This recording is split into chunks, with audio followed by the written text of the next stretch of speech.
When you're dealing with large tables of information in Excel, you might want to find specific pieces of data to inspect. Using Excel's rich filtering capabilities, we will see how to focus in on the data we're looking for in a short amount of time.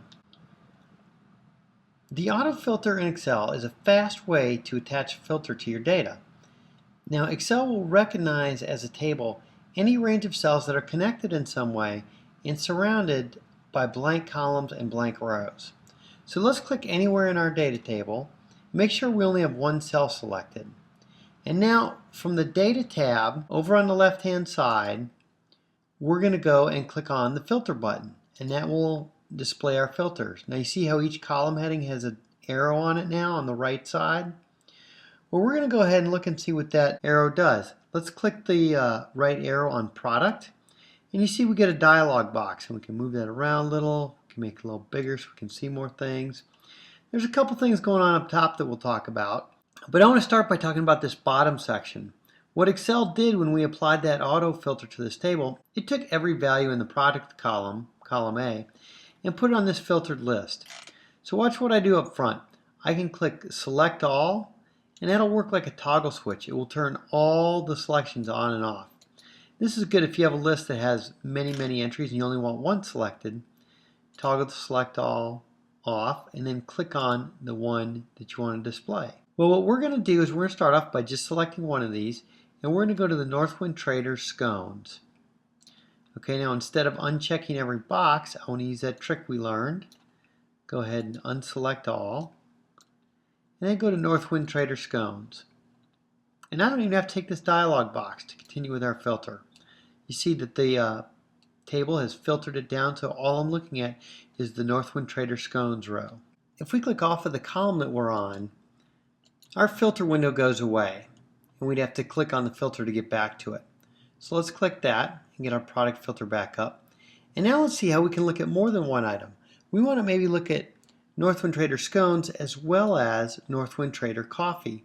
So let's scroll down and try to find Northwind Traders coffee. And there you go. Now we have the coffee and the scones displayed together. With this selection of products, we have 1, 2, 3, 4, 5 different types of companies, 5 different companies under the customer column. Let's click that drop down on the customer column and look at our choices. Now you see I only have the choices that are visible right there. Now this is the interesting thing about filtering. It's inclusive, so once I've filtered on one column, that's going to limit my choices on another column. So I could just select all and do company B, then we just get those. But let's go ahead and I'll clear this filter by clearing it in the bottom right. And now I'm going to go over to Product and clear that filter as well. I can click the drop down and then go down to Clear Filter. Now look at this. I've got a lot more companies than I saw in my original filter. Got a whole long list of companies. But this is because the customer column was filtered by any other filter that's applied to this table. In our case, we'd applied a filter to the product column. We only chose coffee and scones. And that limited the customers we could see, and it will also limit other things. Limits the filter down at the end on the invoices, filter limits the order dates, anything else in that table it limits based on what you've already selected. I'm going to select company B and click there. So we saw already how to clear one filter. If you're looking at your table, any column that has a filter is going to have this little filtered icon. Columns that don't have an arrow. So I could go take my filters off, and I can uncheck them or check them, or I can just toggle that select all a couple times till I get it how I want it to be. So now I did select all on product, got all my products, but I've also got a filter on customer, so I still can't see everything. Well, this may be the case when you work with filters. You may have set several and you don't know how to get rid of all of them. If you want to clear all the filters from your table, you have to go up to the Data menu, and then there's a command that says Clear Filters, and that will clear all the filters in your current table. Now, in addition to using the auto filter drop-downs to filter on values, which I think you'll agree are very useful, we've got a lot of choices there, can filter on a lot of different discrete values. There is another really fast and interesting way to filter within Excel, and that's the quick filters off of the shortcut menu. So I'm going to look at my product list, and I'm going to go down to cell A13, and that's Northwind Traders Coffee. And I want to see if I have any other entries that are Northwind Traders Coffee, but going back up to that filter and looking through that list, that might be a lot. So I'm going to just right click on the cell that I want to filter by, and you'll see I've got a couple of shortcut menus, sort and filter. I can go to filter, and it's just going to ask me, do you want to filter by the cell's value, the cell's color, the font color, an icon, or something completely different? What we're going to do is just filter by the cell's value, which is Northwind Traders Coffee. So I click that, and Excel applied the filter of Northwind Traders Coffee to the product column.